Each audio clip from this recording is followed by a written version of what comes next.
you after dark. That's the wrong one.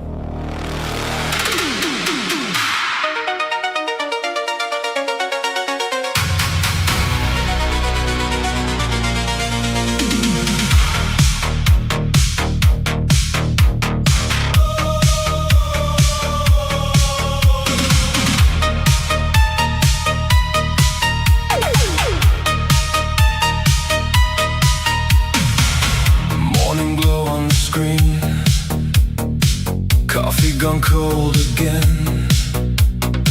You're clicking for the truth at the edge of the day.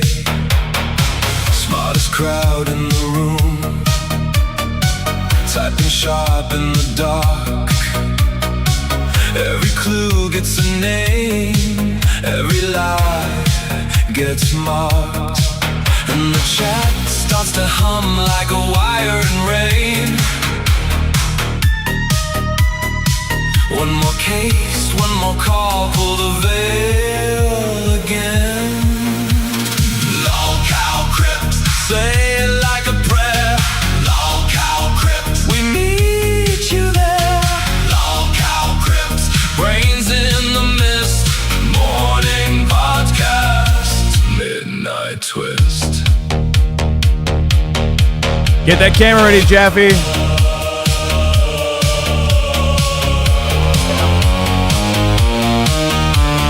We get the same shirt on the thumbnail.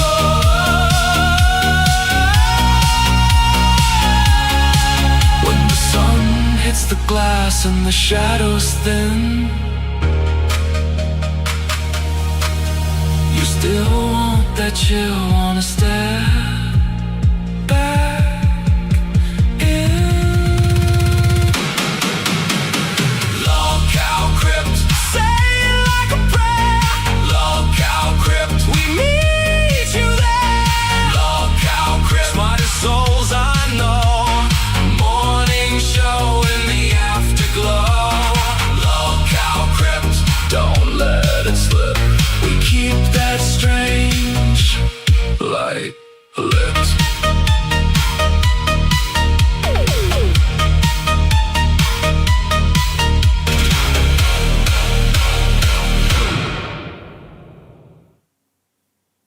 Hello, everybody. Welcome to LolCow Crypt. Hope everybody has a wonderful day. It's hump day. How you guys doing today? Tech, Yes, do sir. you need me to send you photos so we can get the AI to make me look more real? That's your face. That is not my face. That is your face. I used 7 different angles of you wearing the cowboy hat to make that face. I mean, like, I got a beauty mark right there. That's the only thing missing from the photo, I think, but it's because I think it's an ugly mark, and the Google AI was like, nah, we're not putting that in. I think there's, at this point, there's just a charm to how stupid the thumbnails are. They're a lot better. They've been more realistic. I don't really give a shit. I mean, I really don't. Now, I do in the sense that if we wanted to grow the show outside of the LCU, we would, but then that doesn't really matter because I don't think they're bad thumbnails as it relates to that. But, you know, I don't know what to tell you. Hang on. There we go. There we go. King Charles is not dead, just so you guys know. Oh, he's a zombie now. No, Katie Price, not Katie Price, what's her name? Radio station in Radio Caroline announced he was dead. And then they had to retract it and apologize. So think about that for a minute. It's kind of like that 9/11 thing where Building 7 in the background collapsed and the BBC reported it, but the building was still standing. And only about 20 minutes later did Building 7 collapse. You can see this on video. This is a real thing. So I don't know, maybe they got the news ahead of time, like sometimes is theorized to happen by conspiracy folks. And in the next couple of hours, we will hear that. I mean, think about that. If we hear in the next few hours that King Charles is dead, then this is the second time it's happened where the news has preceded the actual event. which means I don't know what it means. Does it mean we're living in some kind of Mandela effect thing where we're jumping time tracks, or does it mean that the news is pre-written? I don't know, but I'm goddamn aim to find out. I goddamn aim to find out. Do you really maybe somebody read into like a story on Facebook and they thought it was real? Like, how many times has Joe Rogan died? Yeah, okay, but if you're going to report it and you're just getting it off Facebook and you're not like a Twitter reporter, that's the standard. That's the gold standard now. That everybody's copiers, right? Like, there's a story I'm doing today, if we get around to it, that I had to go look for a news article, and I found one in India, like an Indian paper. And I'm like, well, I don't want to use the Indian source. I'm going to go find another source. So I found an American source, and it was just a copy of the Indian source. Like, why would you not want to use an Indian source? Why don't you like the Indian people? Are you like Pakistan? It's going to sound bad. I don't think people will trust the Indian source as much as they would trust the American source. That's diabolical, given how untrustworthy a lot of these American sources have become, which is why you need Ground News. Ground News actually is a great product. They should sponsor us, but they won't. Ground News actually does take thousands of news sources, and then it tells you who funds them, who owns them. There are nonpartisan people who rank where they sit on the ideological spectrum that are not part of Ground News. They have 3 of those. So you can go there and you can actually know if the news you're getting, how true it is and how biased it is. So keep that in mind. That really was not a sponsor read. I would love for us to make money off sponsors, but I genuinely use it. It's a great service. Anyway, sorry, go ahead. I just don't think that the news is out here being clairvoyant, like they can see through space and time here. I think it's more of like a Dewey beats Truman kind of thing, right? Where they either got the wrong news or they were told the wrong thing and they ran with it with 100% confidence. Sure. But if later today or tomorrow King Charles dies, what will you say? It's a scary coincidence. Come on, baby. You know what? I mean, he's a 77-year-old man. They die. It's something that 77-year-old people do. They're really good at it. But that said, though, sometimes things are, sometimes there is a there. You know what I'm saying? I mean, what you think it was a coincidence? The BBC announced that the goddamn Building 7 collapsed like 10, 15 minutes before it did. See, like, I'm having a Berenstein Bears moment with that comment because, like, in my head, I remember being a kid in my 10th grade English class, watching it on the TV. And I remember the building falling, but I don't remember any of the news articles about it because, like, I was watching it as it happened.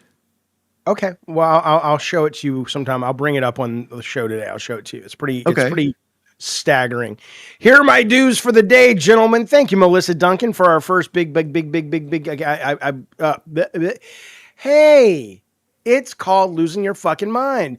Melissa Duncan, thank you so much for our first big super chat of the day. We appreciate it, buddy. Member for 1 month, Breezy Mac. Breezy Mac, when are you coming back as a cash cow? We appreciate it very, very much. Thank you for that. Wu-Tang dropping a 5 says, wings, and Jaffe, good morning. Love y'all. We love you right back. We're going to take you to the sock hop, which is like a prom or something. I love you guys. Whatever happened to the guys on the George Washington Bridge? I'm going to need a little bit more help than that. The bomb scare? Yeah, remember when 9/11 happened? They found like 5 dudes with bombs on the George Washington Bridge, and that story just faded into the world. Like I don't remember what happened to those dudes.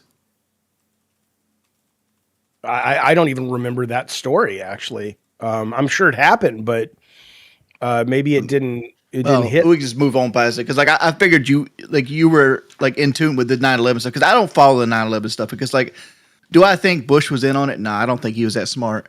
I think it was just vendetta from like old oil deals that him and his family had done throughout the years. Because the last time his father was a president, they attacked the World Trade Center. So when he became president, they attacked the World Trade Center again, right? So it's like, I think that's as far as details is. I'm not Jesse Ventura here, like, well, they put explosive paint on the walls of the World Trade Center. You see, the explosive paint, it blew up. I don't know if you heard it. Yeah, so that George Washington Bridge thing, during 9/11, there was I believe it was a radio show, a local radio outlet claimed that there was a van filled with explosives that stopped on or near the bridge. But quickly after, the FBI and local authorities denied that it ever happened. So it's similar to this whole, the news came out and said something first, and then it was denied later on by official reports. Yeah, I don't remember that particular story, but I mean, the morning of 9/11 obviously was so fucking crazy for everybody that, but look, I will tell you this: George Bush Sr. Had his little fingers in a lot of shit that we'll probably never know about, including the attempted assassination of Ronald Reagan. So I would not put it past him. I don't think they bombed the World Trade Center. I don't think George Bush Jr. Did it.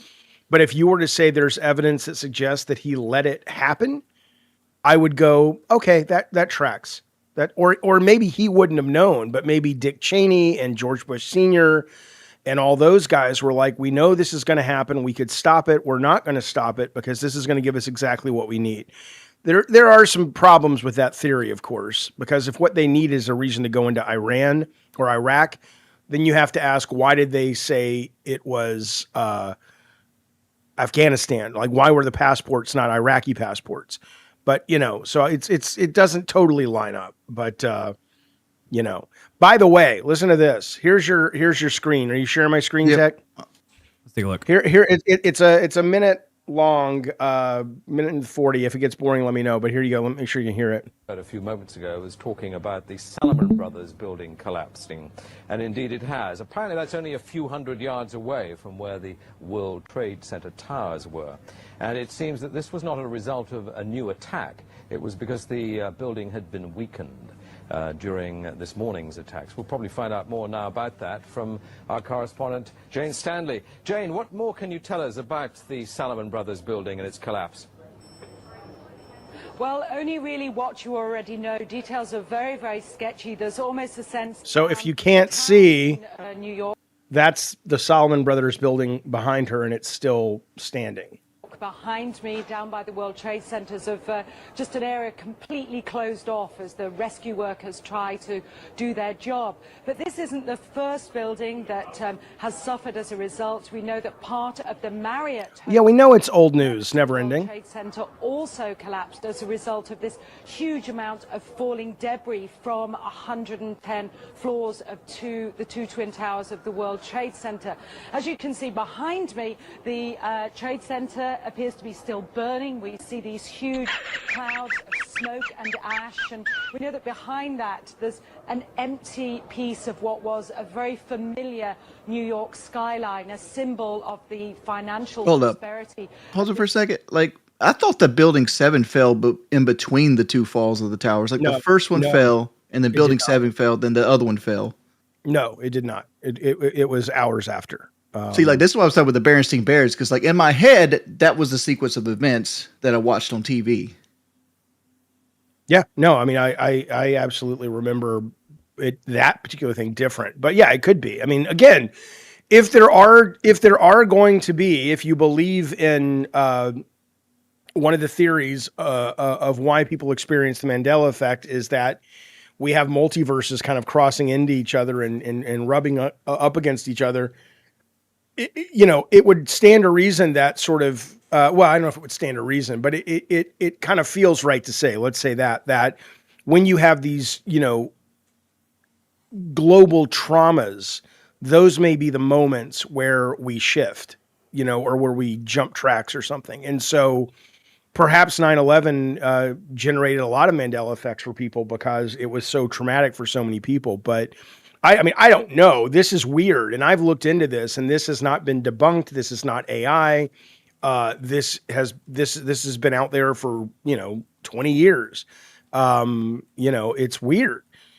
But do I think that, let's put it this way. I would absolutely easily not put it past the American government or any government to allow 9/11 to happen. Absolutely easily. How many people did we lose? 3,000? They don't care. That's nothing. That's nothing compared to what they got out of it. These people, one health CEO will deny claims left, right, and center in order to buy a new yacht, and people will die because of it. Do you think these people who have been as cutthroat as they need to be to get into the top ranks of the American government are like, oh no, 3,000 people? Come on, give me a fucking break. I agree with you there. I believe that they had to know it was coming because, like, when they're like one of the planes took like 45 minutes to reach its target. I don't remember what it was, but at some point, a pilot's gonna be like, "Yo, we're getting hijacked." Yeah, well, no, there was that, and there was also the fact that they were actually running training exercises about the exact scenario the day before. There's a lot of weird coincidences, but you gotta, coincidences line up when you're looking for them to line up. So you gotta be willing to not believe in your bullshit too. But it wouldn't surprise me, is all I'm saying. But like, I'm still trying to play devil's advocate to my own comment here, because like at that point in history, when people hijack planes, they usually didn't try to do what happened with the plane. They usually like, okay, you're gonna fly around the sky for a while. You're gonna have to sit in your dirty underwear for a little bit, and it's like, okay, I don't know. But I believe you 100% that they could have known it was happening and just let it happen. I want to think back to like the Gulf of Tonkin. Remember that? Like with Vietnam, where like a torpedo boat hit the USS Maddox. Yeah, they lied about it. And they lied about it to get us in Vietnam. And I think they could have lied about this to get us in Afghanistan because like the president can go to war. What is it? 90 days without Congress's approval? Unless you're Trump, in which case you just don't even care. But yes, you're right. Yeah, so it's like as long as once they got all the equipment, the planes, the tanks, and the soldiers over in Afghanistan, it's like fuck it, let's just go next door. That's where we really want to be. Yeah, that's true. That's absolutely true. So, who knows? Who knows? But and there's a lot. I mean, I read a great book about this. And I am not prone to conspiracy theories. I like them. I find them entertaining, and I do believe that some of them are absolutely on point. But I also think people can get really carried away. So I'm not like, no, I'm going to die on the hill that 9/11 was an inside job, but there's enough weird shit if you read that makes you go, that's weird, including the book about the guy who wrote about 9/11. And he was an airline pilot for American Air. No. What were they called? They flew the weapons to Iran-Contra, Air America. And this guy was like, I was a professional commercial pilot for Delta for 15 years. Before that, I flew for the government. You cannot fly this kind of plane consistently 4 times like they did. He went into a bunch of other stuff too, talking about the assassination attempt of Reagan. The day after the book was self-published on Amazon, he was dead. And apparently someone came into his house. This is the story. Well, no, the story is he killed his 2 kids, his dog, and himself. But people were like, he wasn't suicidal. Why would he kill himself and kill it doesn't line up, right? So I believe something's going on. Why the fuck would he kill his dog? Like his dog going to say some shit. Like somebody entered his house and killed his dog because his dog was barking. Right. That's what most people think. But yeah, okay. Reptilian Richard Ramirez is in the chat being, you don't understand, man. You gotta, here's where most people are. You're here. Wings and I and most of the chat are up here. You got to get up here with us, baby. We understand skepticism is important. That sounds like you want to believe something, so you're willing to believe it, even if it doesn't pass the sniff test, as they say.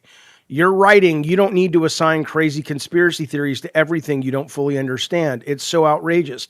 2 things can be true. Of course, there are absolutely people that will see conspiracy theories in everything, just like they'll see the Virgin Mary in a piece of toast. And it's good to go be skeptical, but you can be skeptical to the point of being blind because your dogma is your skepticism, and that's dangerous too. So I sit on the hill like people thirsty in the desert see oases. Do it again now. People that are thirsty in the desert see oases, like they see water and things like that. You never seen the cartoons with like Bugs No, Bunny. in there. I was caught on the plural of oasis. I didn't know if it was oases. Oh, I don't know if Oasis is already plural or not. So I just put it. I'm dumb. Oases? No, you're not dumb. I don't think most people would know. Yeah. Alexa, what's the plural of oasis? Thank you. It's oasis. So it's already plural. Yeah, it's already yeah. Fantastic. Yeah. Fantastic. Yeah. All right. Hey, you know what? Shut up. That's my big Hold up. comeback. Well, they have video, Cynthia, of a plane hitting the Pentagon. You can't say a missile hit it. Like they literally have video of the plane. No, they don't. They don't. I'm almost certain I've seen video of the plane hitting. The video of the plane hitting the Pentagon is there's a frame of no damage to the wall, and then there's the next frame of holy shit, it blew up, and there's a big hole in the side of the Pentagon. And there was a 7-Eleven across the street, and the FBI took the footage from their camera, and they've never released. Yeah, and the angle in which the plane would have had to have hit the Pentagon, because the Pentagon's not a huge, tall, standing building, right? It's maybe 7 fucking stories tall, maybe. It would have had to be hovering over the ground at about 3 feet off the ground before, like, for at least 250 feet before hitting the fucking wall. It'd have been challenging for somebody that doesn't know how to actually fly planes, just right. Yeah, some of our top pilots have been asked in interviews, hey, could you achieve this angle of attack on the side of the Pentagon? And they're like, not in a fucking lifetime. I would never be able to.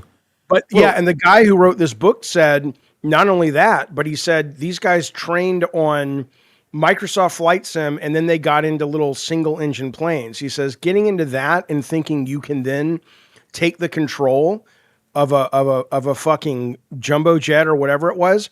He says it's impossible. He says you have to commit to a year of studying the manual to take a test before you're even allowed to consider being a pilot. He's like this ridiculous concept, but people believe it. You know, we were watching Close Encounters the other night, and the government in the movie is sitting around going, we got to come up with a viable bullshit story to get all these people out of Devil's Triangle. And I think they came up with like a airborne virus or something, right? And people just believed it. And they were walking around wearing gas masks and shit like that. So I'm not saying it was a conspiracy, but I wouldn't put it past him. That's all I'm saying. So, hold up. Okay. I was thinking to myself, like the Pentagon would have to have cameras on it because it's one of those places that you got to have top level security. Yes. Sure. Oh my God. Here we go again. Can we just go and kick him? Yeah, Ladies and gentlemen, our show's not going to be for drama today, Turbo, but we'll see you later. Jaffe, did you just... I thought he had. Yeah, it was not 30 seconds, Tech. Don't bullshit me. Not today. That was not 30 seconds. Not today. No. We really Did don't want Jaffe to just do this. think that wireback clank?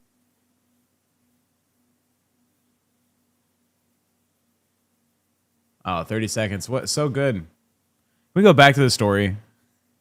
We don't need this today. Is there no way to lock certain people out of the rooms? Why don't we see what he was going to say? You know, he started giving slurs about robots, wireback clankers, blah blah blah blah blah. Like, here's the thing: like he was fighting with me in the main chat room before the show. Yeah, give him his 30 seconds. Come on, give him his 30 seconds. Don't server mute me, you cunt. What is wrong with you, Tech? You're such a bad show host. Listen, Jaffe, did you just thank that wireback clanker? Did you? I don't know what that is. What's a wireback clanker?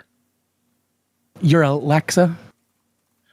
Oh, yeah, I always talk to them like that. Yes. Do you think there's going to be an overthrow of the human race?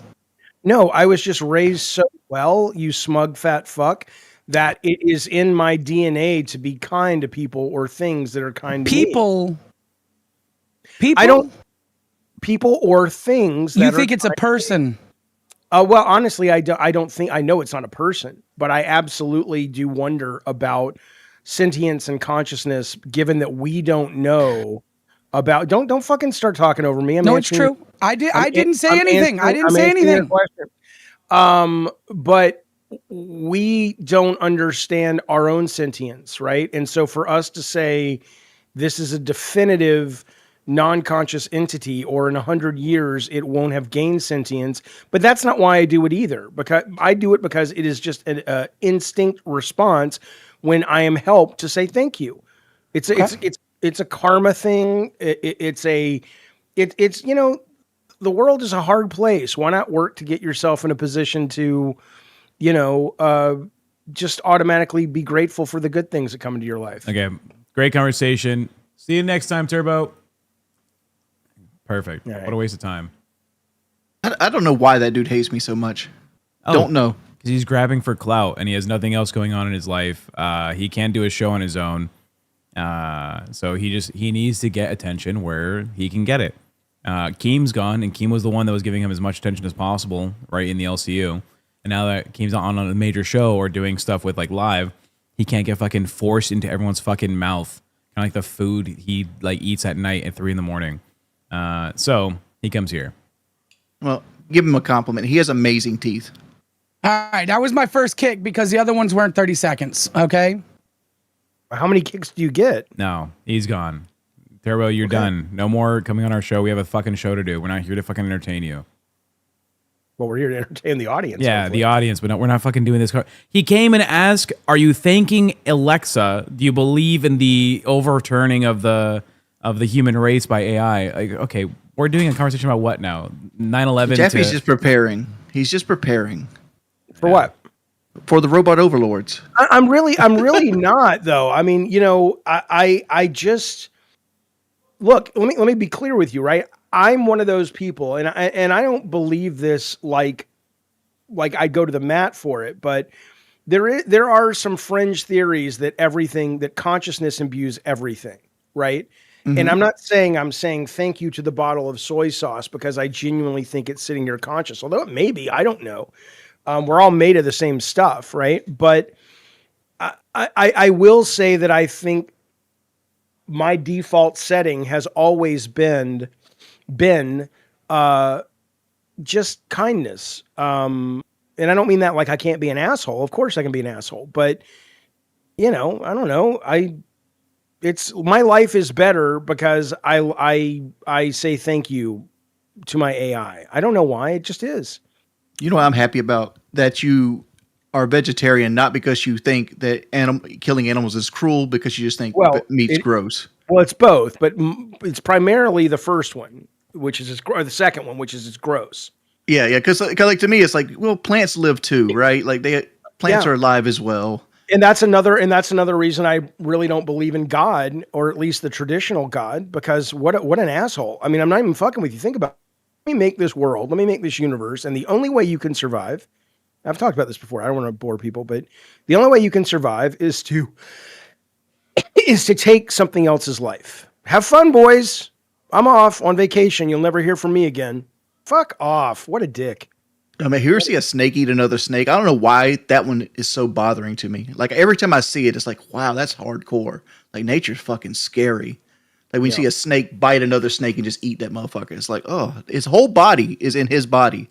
I haven't seen it. That. It sounds weird though. It sounds very strange. Let me find one. But yeah, listen to this. Thank you, Melissa Duncan. Do you remember the Area 51 caller that called the Art Bell show? I've heard it. I was probably alive when it happened, but I don't know. I didn't hear it live, but yeah, I mean, the guy called, he said he was, running from Area 51. He worked there. He had to get away. And then I think the phone line went dead, but then he called back like 10 years later or something was the story. But, I think that's what you're talking about. Thank you though, for the super chat. We appreciate that, Melissa Duncan. Okay.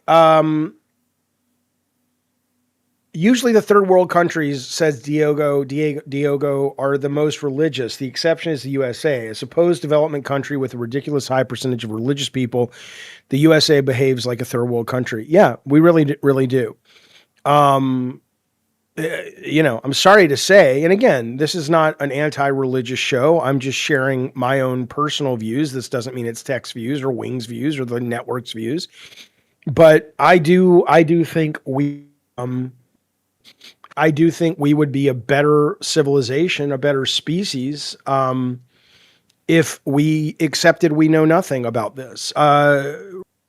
Roscoe says, Jaffe, you just said you believed in something and now you're criticizing yourself. No, what I'm saying is I don't know. I said, do I think this bottle of soy sauce is conscious?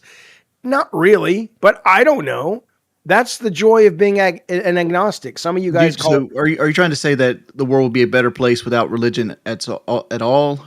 At this point, we couldn't flip a switch because it would have to be a slow roll process over a number of generations. But yeah, I think religion was very important to get us out of the caves and get us to the Industrial Revolution and this and that and the other. And I think now all it's doing is keeping us stupid and keeping us controlled. There was a point where it was quite valuable, but I think now, and it doesn't mean that you have to say God isn't real, but it does mean that you should say, I don't know if God's real, but maybe he's real, maybe he's not, but let's find out together as fellow humans on this planet. You know what I'm about to go to, right? No. The lots of churches do things that don't go into the economy. Like they take care of homelessness, they do food drives. Okay. People sense of community. They give people hope, right? Like there's a lot of positives that come with like churches and religion. Like Cherry Super Chatted $9.99. Emo being an adult is hard. Having critical thought is hard. Many choose religion because it gives them a guide they can point to that tells them how to live. Yeah. And like True. Hang on. Well, we'll come back to that super chat. Keep going, Wings.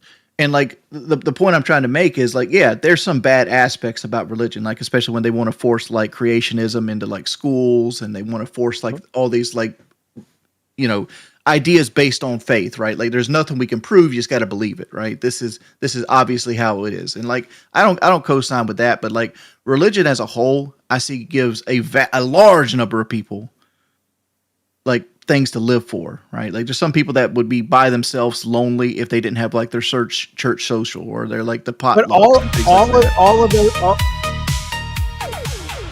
At Breebry041 Super Chatted $9.99. While I was in Phoenix this last week, I kept seeing everywhere painted Read Ishmael by Daniel Quinn. Thoughts? We'll get back to that in a second. We'll answer that in 1 second. And this is why the TTS is, I don't even remember what. Religion. Let me ask you this question. Well, let me answer your first question though. Okay.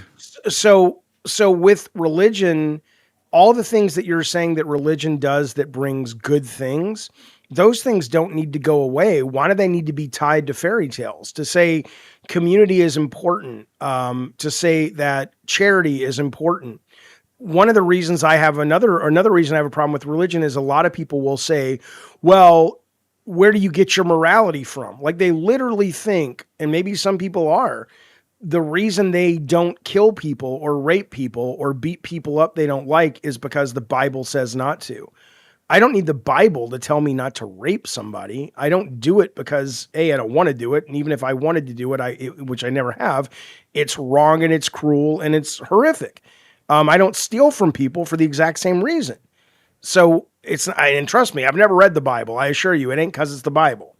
So all those things that you're attributing to religion are good things, but they're not exclusive to religious organizations. You can get that anywhere. This is where the second question will come into effect. Do you think that if religion were to be phased out right now, do you think that some entity, the U.S. government, maybe like councils in whatever city that you live in, will have something that will replace all these things for people? Or do you think it's going to leave a lot of people like stuck on an island with their own misery? I think the former, the latter. But that's why I'm saying it's got to be a slow roll over a couple of generations. You can't just turn it off. We're too indoctrinated with it right now.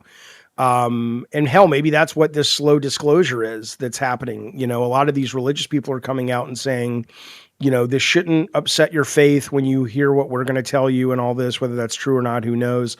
But you know, it's time to kind of take the training wheels off and you know, imagine a planet filled with critical thinkers that said, we can be compassionate, we can be kind, we can be charitable, and we can also go, we don't know things.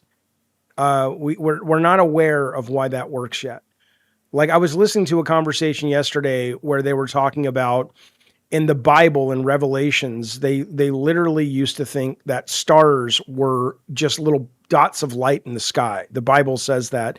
And in Revelations, the stars will fall out of the sky and land on earth, right?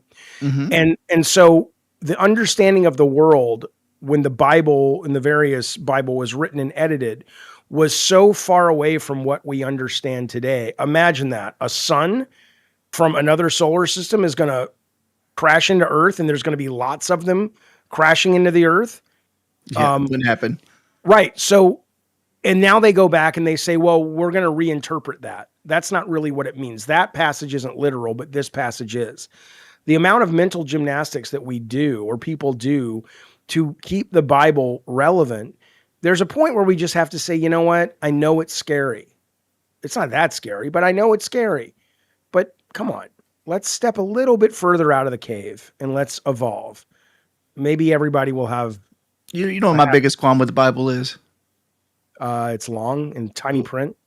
No, it's just the fact that they have the Old Testament and the New Testament. Like at some point they realize like this is kind of hard to follow, and like let's just make a whole new set of books. I don't understand what's hard to follow, the whole Bible or the fact that like comes up dude, against every time you see something that's kooky in the Bible, it most likely comes from a book called Leviticus, right? Uh-huh. Like you know, like a woman's not supposed to talk to you when she's on her period. You know, yeah, you're her saying blood cures leprosy and that kind of stuff. That's Old Testament stuff. Old right? Testament. It's Old Testament stuff, and then like Jesus Christ and the Virgin Mary and the rebirth and the resurrection and like all the the supper. That's all New Testament stuff. And that's not kooky. It's comparatively, it's not kooky. Oh, I think they got kooky to spare throughout that whole book. You think Revelations isn't kooky? Can I speak on Bible talk? I love Bible Yeah. talk. So one of the biggest differences between the Old Testament and the New Testament is the Old Testament served the Christian faith where it was necessary, because the Old Testament really focused on the history of Israel, the prophecies, God's laws. But as Christianity began to expand, it was no longer prevalent why someone in Ethiopia should know about the laws of Israel, because they're not in Israel, right? And why would someone in Italy or in Spain, or as far as Christianity had gone since the Romans, really focus on the laws of Israel? And so the New Testament really focuses on the life of Jesus Christ and salvation and the church and more of the normal Christian beliefs that we have now. No one really should be, studying, if you do this in Israel, this is what your punishment should be in New York City circa 1850. Like it's no longer part of the scripture. That book was probably the only book some homes would be able to get access to back in the year, 300 BC or fucking whatever, right? So 300 BC. Sorry, like 300 AD. So it's no more of it's not a useful tool. That's why the changes were made. But I get you. There was some crazy shit in the Old Testament that no one really talks about, but it's because it's more of the legal system of Israel. They're kind of kooky and wacky. Can we do Wings? You get the last word, and then let's get some super chats. I don't have any last words for it. All right, Wu Tang, thank you for the super chat. Have you ever heard the Howard Stern call he got from someone who is most likely a serial killer? It was haunting and worth a listen, Wu Tang says. I have heard it a long time ago. I don't remember the specifics, but I absolutely remember hearing that on YouTube, and it was very, very fucking weird.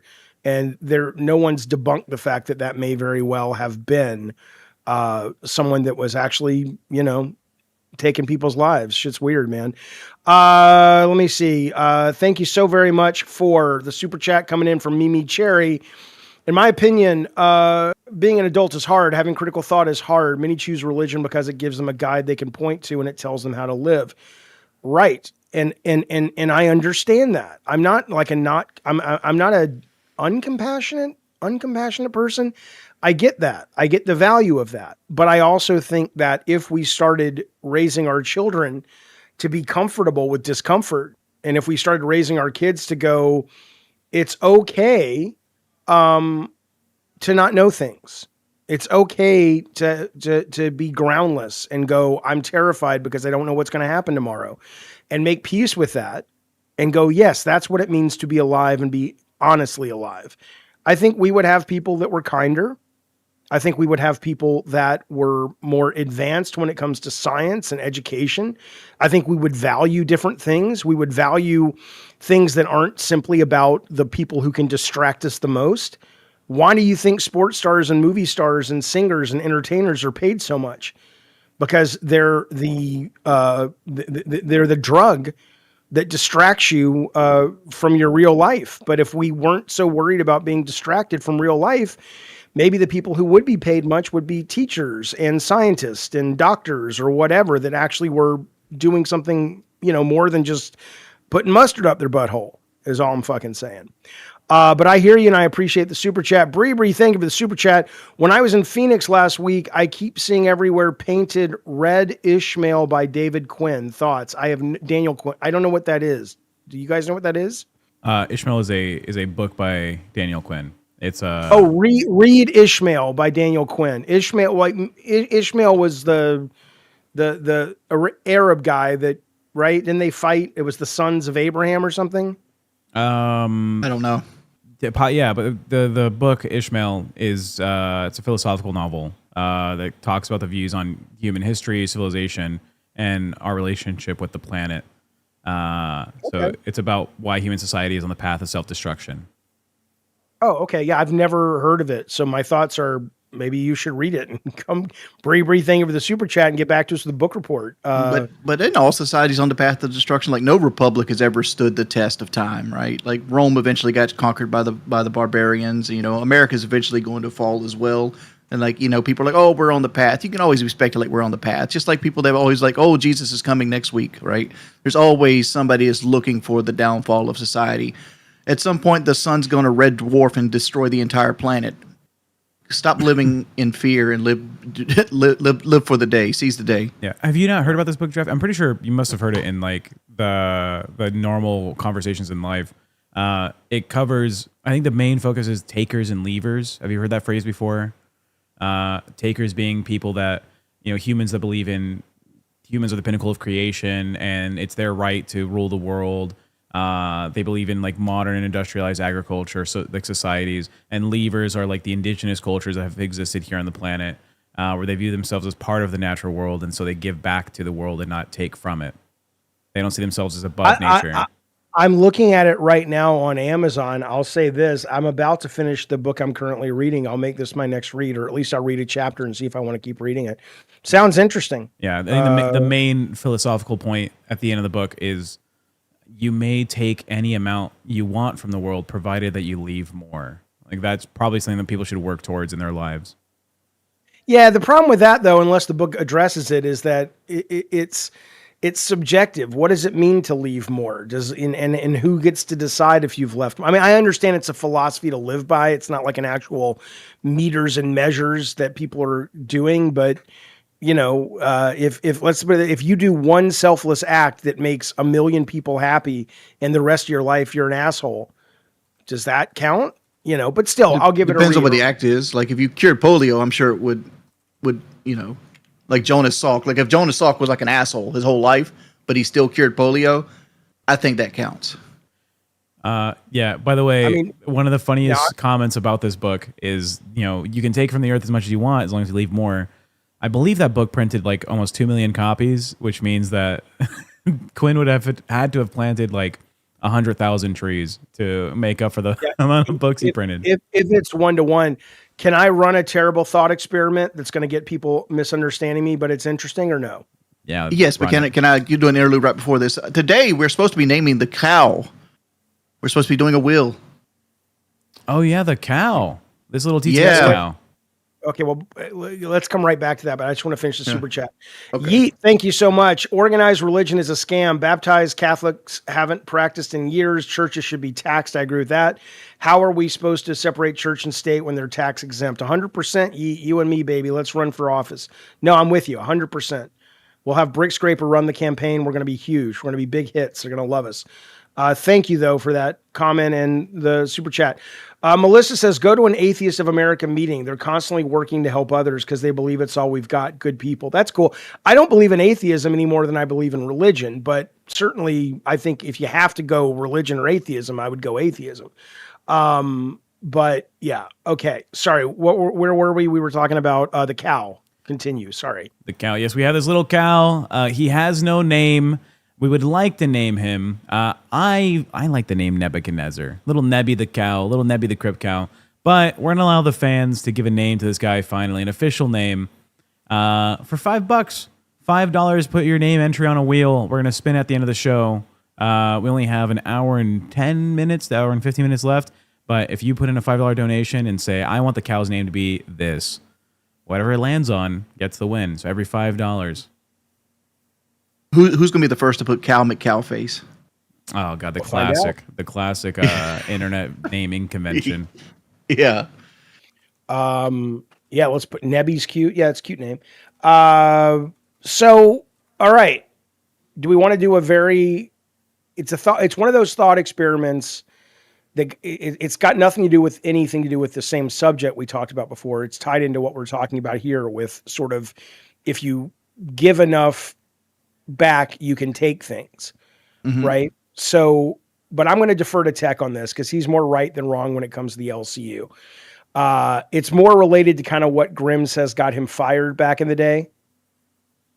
Fuck it. I mean, I don't know the entire context, but let's run it. And if it gets bad, we'll have to pull back. So, again, this is a thought experiment. This is not what I believe. That's not what I'm saying. Okay. That's the preface. If it turned out with all of the people that were killed in the Holocaust, right?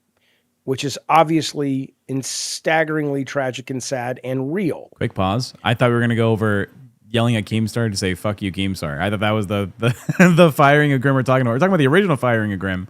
Right. But if we were able to say, though, the one thing that the Nazi scientists did was cure cancer because of their horrible experiments and their incredibly awful experiments, would it have been worth it? That's the thought. I don't know. Oh my Lord, Jaffe, you're setting me up for failure, bud. Yeah, I think it's an interesting question. It's an interesting question. It's an interesting question, and it's probably not. It's probably I see the chat saying, "Stop, abort, please, no, we don't want this drama." How about this, Jaffe? Can you reframe the question that doesn't involve like Nazis and the Holocaust? No, and that's kind of the point I want you to stop for a moment. Let's forget my thought experiment for a moment. Let's talk about the real thought experiment, which is the response to the thought experiment based on the conversation we were just having about ignorance and religion. Okay? The fact that the chat is no, stop, don't say it, disgusting, blah, blah, blah, blah, blah, blah, blah, tells you all you need to know about our inability to think critically. People will hear these things, and they are so knee-jerk and primed to be offended that they won't even listen to what the person is actually saying. Now take that and magnify that by all kinds of conversations you have throughout the day, where someone says something. It may be totally innocent, not even a thought experiment. Like, would you like cheese with that? I don't fucking know. And you read it through a filter where the other person didn't even intend, and you don't have the wherewithal to stop and go, wait a minute, what am I doing? Who was raised Jewish, whose family is Jewish, clearly is not anti-Semitic, clearly doesn't want the Holocaust to have happened. But he's bringing up a question that I think is an interesting question. You don't think it's an interesting question because it relates to this book, Ishmael, which is how much do you have to leave to make up for what you took? If they cured cancer, but not because they're brilliant, amazing people, they just stumbled upon it because they were assholes doing horrible experiments. And in that, though, we would have never had that cure without their awful Holocaust. At what point do you say it's worth it? Well, here I didn't think about it that deeply. I thought about it like this. There's a lot of things I've said in this hypothetical state that I have a mountain and wagon full of trauma that I pull behind me every day because people weaponize it against me. And this would be just one more thing they could point at and be like, look what Wings thinks about, Nazis and the Holocaust. Like that's where my thought process goes with that. And like, it's very easy to be like, okay, Because what you're saying actually happened, but it wasn't Germany, it was Japan, the people of the sun, Unit 731. Like they would do all kinds of tests on the Manchurian China people, and they would like stick their hands in water and like until the water froze around their hands, and they would take it out and put it in boiling water just to see how the human body is. They put them in bariatric chambers until like their heart bust to see how long they last and who lasted longer.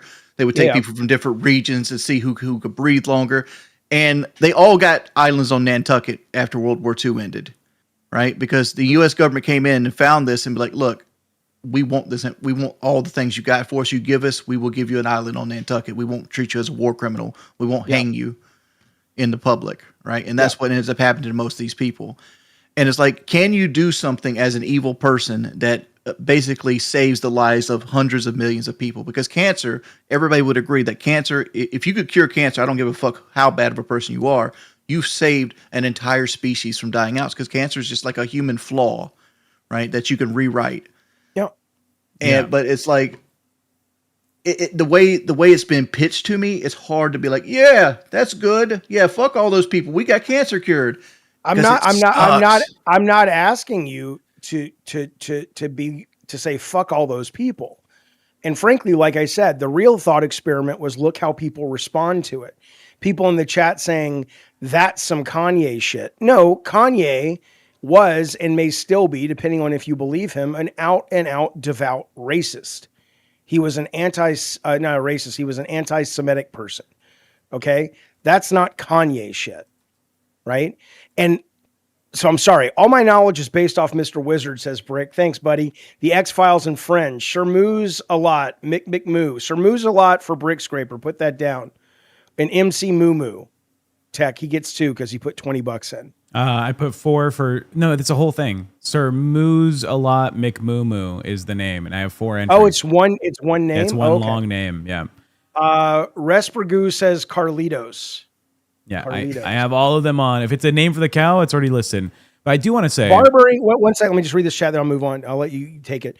Barbary says, not everybody wants to step outside the box, Jaffe. Allow people their opinions without ridiculing them. Well, I would, but this is our show, and this is not a show to come to. And that's why I always say we're not the smartest show in the LCU because we're super smart, although we are. We're the smartest show because the people who can't hang with it wash out and ring the bell. And what's left are people who want to have real conversations that we all find interesting. So you're more than welcome to not step outside your box. But you're probably not going to be very comfortable on this show because, you know, that's not what this show is. We have conversations we find interesting, and we hope that you do too. Let me ask you a question, Jaffe. Yeah. Do you think it's okay to do test shampoos and conditioners on like puppies? Do you mean test puppy shampoo, or do you mean test shampoo for humans on puppies first to make sure it's safe? Right. That one. I wasn't aware that happened, but what kind of damage could come from that? Well, I'm just saying, like, take puppy and insert any animal that you want to insert here. But like, do you think it's right that we test chemical products that to use to clean human hair onto other animals? I don't like any animal experimentation. I certainly think shampoo at this point, we understand enough about successful shampoo that I'm okay not innovating. But like say but during this process. If you're talking about using animal testing for disease for humans, then yes, I do think it's okay. So it depends on. So we can't shampoo that. We can't shampoo their hair, but like if we're going to like test their body on like radioactive like treatments on isotopes to see if this fixes cancer, that's okay. It's not okay, but it's the best we've got. Yes. Wu-Tang makes a good point with the $10 dono saying, "Don't test animals; they don't know the answers." True, they don't speak English either. Yeah. To get back onto the thing I was going to mention. Okay, Wings, hold your thought. I mean, you guys do whatever you want, but I'm saying I want Tech to have the animal testing. But Wings, I want to finish your thought too. So don't forget it. This is regarding the presentation of the thought experiment made, right? Jeff, you like baked potatoes, right? Love baked potatoes. And you like peanut butter sandwiches? Love them. Yeah, you're a fan of like multiple foods, right? Yeah, I'm a real foodie. Yeah, but peanut butter sandwiches and baked potatoes. Yeah, and Doritos and whatnot. Yeah. presented to you, if someone took all the foods you like and just mashed them up into like a paste and said, here's your dinner for the next 5 years. Yeah. You'd probably be like, well, I do like these foods on their own, but like the way it's presented to me now, I don't want this. This is probably not what I want to be locked into. Okay. When you do a thought experiment like this, like how many human lives is worth the cure to cancer? You know, Yes. the way you present it is probably more of the issue than the actual question. I imagine if you said, hey, we can cure cancer if we send a spaceship up into the stars with 6 million humans and they'll never come back. It's for sure guaranteed they're never going to see their families again. They're going to be gone forever. Yep. But they will be able to send us back the cure to cancer. Is it worth it? But that's much more appealing than what the Nazis did worth it.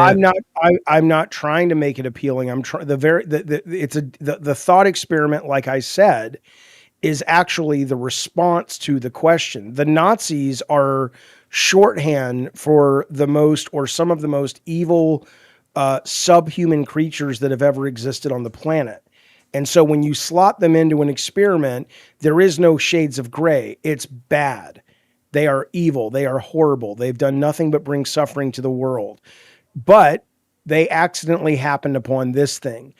That's what makes it more interesting and more relevant and more meaningful. And the responses are more meaningful because instead of going, okay, I don't like the talk of Nazis. Nobody does except skinheads. But that is kind of the point, is we have to be willing to be uncomfortable with things in order to advance, whether that's talking about, we don't know what happens when we die. We don't know if there's a God. We don't know where our morality comes from. It's understandable. I just don't agree with you. I think people should. That's the question, right? Are we judging the morality of the actual thought experiment about how much sacrifice is worth a gain for humanity? Or is it how evil can the sacrifice be for us to be okay with the gain to humanity? I mean, phrasing it that way is better, right? The second one is the way I'm thinking. And then on top of that one, it's also the question of what we were just talking about, which is, look, people don't listen. They go off listening to half of what you're saying. They go off of emotion. They go off of triggers. And I'm not, inoculated from this. I do it too. But it's a flaw. And we should get better at it. That was my main point. Yeah, there's a comment here by Jade Gamer that says, damn it, Tech, I agree with your rephrasing. That's what I was asking. Jaffe sounds like he's hiding rage baiting with pseudo-intellectualism. When Jaffe presents a question like, is what the Nazis did, if we were able to cure cancer, worth it? The initial response is going to be, oh, he is shock-jocking me. He is doing a big jump in what is like understood as like socially normative to be able to get a conversation started. And it doesn't come off of what Jaffe's presenting. It takes the time to have the conversation. If I could just one last finish. If there was a conversation one-on-one with the chat where you're able to say, hey, here's my presentation of the question, and then they can immediately respond to you with, oh, well, this is how I'm interpreting it, then it makes sense to present the whole Nazi thing. But because you're an entertainer, they're not going to be able to pick your mind on breaking down what exactly you're presenting. It took me about like 7 sentences to get to Jaffe saying, okay, what I'm really going for is how evil can the act be for it to be worth it? It's not immediately presented as this is what the actual thought experiment is. I made sure to preface the whole statement by going, let me be clear. If you roll back, I don't believe this. I'm not saying I want this to happen. It is a thought experiment. Yeah. That's what I said at the very first sentence. I primed the pump, baby. Yeah. All right. Would you chop off 100,000 baby heads to cure cancer? But you personally? Yes. Yes. Yeah, probably. Yeah. I mean, like it's such a. There's no winning on this question. That's my whole problem with it. But that's the trolley problem, right? You're not good or bad. Someone's going to judge me. Yeah, they're going to judge you for what you put on your body and what shirt you wear tomorrow. But yes, that's the question. Would you kill 100,000 babies? Well, 100,000 is nothing. How many people have died of cancer in the last 20 years? Well, hell more than 100,000, I imagine. Jaffe, this question is for you from Molded Shift. Thought experiment. Your daughter has a rare genetic trait that can cure cancer, but she must be sacrificed to enact the cure. She does not wish to be sacrificed. The state forces that sacrifice. Was it justified? Am I Joel in this story? Am I going to get killed by a golf club? Is that what you're saying? That's a Last of Us reference for those that don't know. But no, Yeah. this is you, your daughter, the state. Well, my daughter's an adult, so my daughter would make the choice. Are you saying my daughter was like a child, like 7? No, your daughter is what the age is now, but the state's going to just do it. They're going to force it. Do you think it's justified? what- And how do you feel about it? I feel awful about it, and it is justified, but I feel awful about it. And I don't think we should be doing that at a government level, but and I would probably fight against it, but knowing my daughter, she would probably say, I hate it, but I'm going to go through with it because look at all the people who will be saved. And again, the people in the, I think what people sometimes find disconcerting about me is I separate easily the emotional component from things. It's not that I'm not emotional. I mean, I cry over all kinds of things. I cried playing Mixtape the other day. I'm not some kind of, Vulcan logical guy only. But I am able to compartmentalize when I'm having a discussion about philosophy or whatever. So intellectually speaking, I do think that choice is justified. Yes, because if you weigh it against one person's life, what is it? The needs of the few or the needs of the many outweigh the needs of the few. Is that the line? Or maybe I'm reversing it. It is. So, but I'm okay if you don't believe that. We're talking guarantees here. Like most of these things don't have a guarantee with them, right? Aztecs used to sacrifice people to have better crops, right? We know now that doesn't fucking work. Would you do something that had higher probability? Kind of works. What? How's cutting somebody's head off make the crops better? Yeah, you never know. You never know. Crops Okay. are.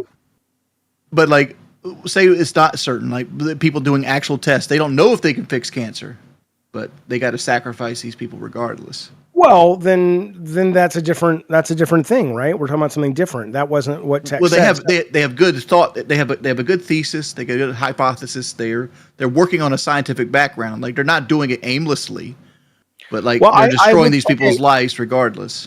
Well, I would say at that point, if the person chooses to do it, like if you went to somebody, like you would have to, in a civilized society, you would have to say, here's what we're going to do. We're going to give the family of the person that sacrifices themselves, and they will not be coming back. We are going to give them a 2-week mega vacation wherever they want. We are going to give the family a bonus upon death of $2 million, and we will pay that family $500,000 until the youngest member of the family passes away. I mean, it's, I'm not saying that would be doable, but let's say they did that. Then I would say if the family chose yes, how many people out there that don't want to be here anyway? How many people out there that are in dire straits and are thinking of jumping off a bridge anyway? So I would give those people the choice. Why not? But I wouldn't force it on anyone. No, of course not.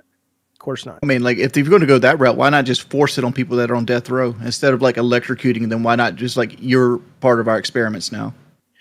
I think that is unconstitutional. And I think it's good it's unconstitutional, right? It's cruel and unusual punishment. Although that may not be in the Constitution. That may be in the war powers or something. I don't know what it is. But I think then you get into a whole thing about how we treat our prisoners, and it's a bigger discussion. And my answer to that is probably not, but maybe. I'd have to look into it. If they wanted to say, if you're on death row and you're like, I could do this thing, it's not a guarantee of death, but there's a good chance you'll die. But if you survive it, you'll have your sentence reduced to 5 more years and you get out. But you have to be under house arrest. Yeah, but if you're on death row, you've done something really heinous. You can't just be letting them out, right? Because you're going to end their life. Sure, I that's what I'm saying. I have to really think about that one. I need to look at the prison system and what you could do with them if not death row, but not full release. Blah blah blah. I mean, look, we're getting to a point. We're about 100 years away from having a drug you can take that will slow down your perception of time, and they have literally talked about it as being a pill that they will give inmates that have been sentenced. And it's you have 100 years in prison. And the drain on the system will be literally sit down on that bench, take this pill in our version of time, that guy will be up off that bench in about 5 minutes and he's free to go. But he will have experienced 100 years because his perception of time is so different from ours, right? So that seems horrifically cruel, but I don't fucking know. These are but I don't think that will be sufficient for families that have been harmed. Like if you told me like, oh, he's experiencing 100 years of prison right now, but really I'm seeing him sit on a bench for 5 minutes after he's killed my daughter, I would not accept that. You may not, but ask yourself if you gave the families, like, I'm going to give you a pill just to give you a taste of this. You're going to take this pill. It's going to be 1 minute of real time. You're going to experience an hour. If they came out of that, they would be like, that is worse than probably any other thing you can imagine. Even on death row, you get an hour out in the yard every day. You know, you get food, you get to, I mean, you'll be fed, but you get more than that. But I don't fucking know. I do know it's time for super chats. Listen to this. We got Carlitos for a cow. We got Blort McFizzle from Val. Thank you for that. Jane Silver says it's only fitting that the new name for the cow be Crypto. That's pretty good. Great job, Jaffe and Wings Tech. You're getting there. And then she gives you a little sexy wink, like, you're a little tiger. We got Sterling. Thank you, buddy. Malachi coming in. That is excellent. Thank you for that. Name suggestion, says the Smiling Buffalo. Sir Moose-a-lot. Also, big ups, Wings, you camping legend. Who hates camping IRL? I don't know what that means, but thank you, Smiling Buffalo. Captain Probe-a-lot. Come on now, Val Sugar. That's pretty good. Captain Probe-a-lot. Trippy Savage, thank you for the big super chat. Victimization of people for the benefit of science is not acceptable. Flight of the Navigator for the wheel. You goddamn right. That's going to come up one day, Flight of the Navigator. Jabby, Seth is constantly asking about one of his donations he put for the 9/11 stuff we missed. Could we possibly get that one? I can't, but Tech can. I can pull it up. Let me go through these last ones first, though, just to make sure we get them all. Sorry, Bobo. I know. And at that point now, so we did the sacrifice one. The trolley problem is classic ethics, says Mimi Cherry. There's a reason why ethics is debated. There's no clear answer. Exactly. And if we cared more about our schools and educating our kids would come out of high school very familiar with the trolley experiment and ethics and civics and philosophical thought experiment conundrums that are not meant to say Nazis are good because they cured cancer, but to say life is shades of gray and we need to figure out how to navigate that. Thank you for your super chat and your point. Name suggestion, Guts, says Kazimoto from the anime Berserk or the manga Berserk, I think. I think it's both, isn't it? Yep. Cynthia, lactose the intolerant. That's great. That's delightful. We love it. Scuba Steve, thank you for sending a LolCow gift membership. That is very generous and very kind. We very much appreciate it. Okay, that's all that I see. Tech, you've got one coming about the Seth looks $5 earlier today. It says there was an intelligence report of a plan to hijack jets and crash into buildings. Afterwards, Condoleezza Rice said there was no way to imagine this. Oh, right. No, that's a very famous slip up. You're right. There was it was on Bush's desk like over the summer, I think it was, that said exactly what you said. Terrorists determined to strike buildings with planes. Yeah. And then even though that was later shown, you're absolutely right. I mean, it's just one more log to throw in the fire of this doesn't quite line up. Doesn't line up. That's right. Yeah, there was another donor we missed, which was from Wu-Tang. I do not know the plural of Oasis, but I bet it's Wonderwall. You goddamn right. You goddamn right. Thanks so much. So, if you guys see what they're doing to Chud the Builder? Well, I heard that his first attorney quit, and the new attorney put out a statement last night going, pretty much, look, I think the guy's a scumbag, but I got to defend him, which is probably going to be bad for his case. But no, what is something new? The DA in his case wants to make it so he can't use his GoFundMe money to make bail. Oh, I saw that. Yeah. Why though? What's the reason? I mean, I don't understand the reasoning. Like, I wanted to discuss that. Well, like, what do you think is that sounds unconstitutional, right? Why does it matter where the bail money comes from as long as the bail money's there? Because the idea of bail is that you have some level of substance there to keep you anchored there, so you'll come back for it, right? You give us this money, you're going to come back for this money, you'll come back and face the music, right? That's the idea of bail. Yeah, no, I mean, I don't fully understand. I don't fully understand why that guy's getting bail anyway. Right? I mean, he's certainly a flight risk. He certainly is suicide risk. But yeah, no, I'm absolutely with you on the bail money. I don't, but I don't know what the legal. He's not just saying I don't like it, so he can't do it. He must be saying there's a legal precedent for this. Maybe it's kind of like the same way that, you know, if you're in jail for murdering someone, you can't write a book and make money off the book. That money has to go to the family or something. Well, here's the reason I don't know is because news sites suck ass. Right? There's so many times you run into this situation that's where why you need ground news, baby. yeah, like look at this shit, right? Like I have to sign up and get on an emailing list to read the rest of this fucking story, and then it just comes down here's like 15 fucking stories, and it's like, who designs these websites? These are just bandwidth hogs. All they do is eat internet and just dick tease. Yeah, all these things do. But that story you can find in a lot of different places though, because that is a real story, and yeah, I do want to covered by a lot. To say about this whole bail thing, judges have historically blocked the use of specific funds to post bail. Some of the major ones are, you know, proceeds from crimes, which is probably one thing they might allude towards. If the prosecution or law enforcement believe that the funds were gained in the, you know, the gains from a crime like theft or robbery, or, you know, if like you have an arsonist who people are like, I'm donating because I love arson. Here's the money towards the fact that you did arson. That might be it. And it's specifically for this case, if he got the money because people believe or enjoy and are supporting the crimes he committed, then that also could go under that same like type of statute. Zamp Kroko for $5 said, let's name the cow the God Saint. He said we didn't read that out, but I do have it on the wheel. It is on the wheel.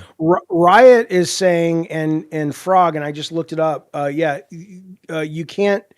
GoFundMe doesn't allow violent crimes to be funded, so maybe that's why. I don't know. I don't know. What about like the what's that fucking dude's name? The guy who shot the guy at the riot. Oh, the 17-year-old. Fuck. What am I? Yeah. Rittenhouse or Kyle Kyle Rittenhouse. Like he GoFunded me his shit, did he not? Well, it was self-defense. He's claiming self-defense, right? But you got to prove self-defense, right? It's you got charged, he got arrested, so he was with a crime, so that's a violent crime. Like, why is the double standard here? Well, it's not, because we don't really like Julie Woodwinds is right. The prosecutor wouldn't have anything to do with that. We don't really know. I mean, I can find out if you want. Let me just look up why the guy can't use the bail money. So Wu-Ting says we also missed a donation from them. We have you ever heard the call Howard Stern got from someone who was most likely a serial killer? We read that one. We did that one. Yeah, I thought we did read that one. Because I just read the Wonderwall one, and then we also read the Don't Test on Animals. I mean, those are the three we got from Wu-Tang. Sorry, Wu-Tang, if there's another one, it did not come in. Or it is not recorded. All right, chat. Before you fucking roast me over the coals, I'm not out here defending Chud the Builder. I'm defending the fact that it's kind of fucked up that a double standard is happening in his case, whereas like other people have done violent crimes, regardless of what the outcome of the case was. At the time they were arrested for a violent crime, they proved that they did self-defense. It is what it is with that. This might be the same scenario here. Why is it good for one and not the other? Well, okay, according to this, the district attorney requested a special source hearing to investigate where the donated money came from before it can be applied. The process is used to ensure defendants to not use illegally obtained funds or profits from their alleged crimes to bail themselves out. Yeah, that's so denying the source. So ultimately, if the reason he has GoFundMe money is because his work, quote, that led to the shooting, then I could see the attorney going, you only have that money because you made that money because you're a racist asshole and you monetize being a racist asshole. I think that's probably what it, according to this. But you'd be hard pressed to prove that, because like, how can you not be like, well, you know, he made this money because people believe that you shouldn't be able to get punched and be able to defend yourself.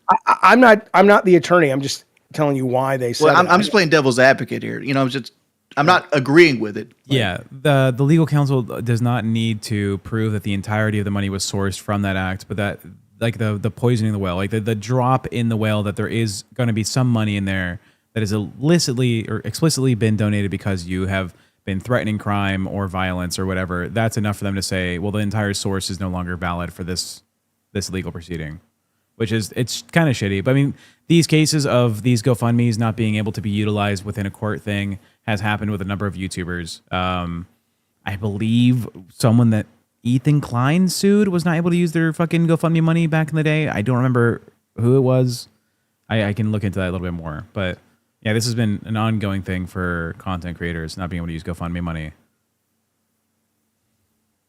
It is not illegal to be racist. It is illegal to commit overtime racist acts.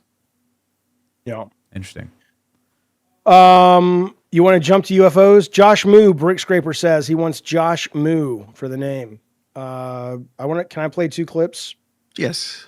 All right. This is Hillary Clinton. She was being deposed on Epstein, and I'm not entirely sure why this was brought up. Some people are suggesting that it is because she or the people who were deposing her, which is Luna and some of the UFO people, wanted to get this in the record, basically, with Hillary Clinton talking about it. So this happened during the Epstein deposition, which I think was recent. Okay. I know it was recent. I don't know if it was yesterday or There is one more super chat we missed. I think the last one, Pickled Impure. Jaffe, you think this shows Wing of Redemption's arc? Are you asking me? That was Yes. super chat from Pickled Impure. I don't think he needs a redemption arc. I think the only person that needs to redeem him is himself. I think he allows a lot of people to define his narrative because he's depressed, and so it tracks with the way he views the universe. But eventually, he'll realize that he is the captain of his own ship, and these people are absolutely, they will fade either legally or they will fade because they will get bored. But I think deny them of their oxygen is my take. So I don't think he needs a redemption arc. I think he's redeemed. I think he's a good person. Now, again, if there's evidence that he's not, provide it. But short of that, I haven't seen it. And yeah, that would be my answer. Wings, you wanna defend yourself? No, I want to deprive him of oxygen. I'm so tired of talking about this stuff. Okay, let's move on then. Yep. Okay. Okay. Here's Hillary Clinton talking about this.